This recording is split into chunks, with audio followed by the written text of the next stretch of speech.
বাঙালি হয়ে গেছি থাকতে থাকতে। উনি পাকিস্তানি, আমার ফ্যামিলি পাকিস্তানি। বাংলাদেশের পক্ষে আমি তো পাকিস্তানি কিন্তু আমি বাংলাদেশে থাকছি 14 বছর ধরে। তো এখন মানে বাঙালি হয়ে গেছি থাকতে থাকতে।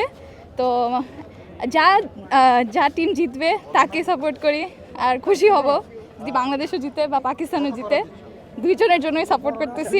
মানে আমি হচ্ছে গিয়ে অরিজিনালি ফ্রম পাকিস্তান, কিন্তু আমি এখানে পড়াশোনা করি, স্টুডেন্ট। আর থাকতে থাকতে এখন বাংলা শিখে গেছি।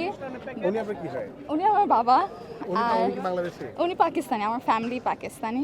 আর আমরা এখানে থাকি। বাংলাদেশের পক্ষে কিন্তু আপনার মেয়ে তো পাকিস্তানের পক্ষে। হ্যাঁ, আমার মেয়ে পাকিস্তানের পক্ষে।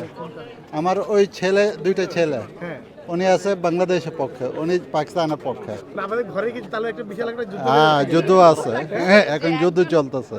একজন পাকিস্তানি আর একজন বাংলাদেশে। Thank you So thank you so much.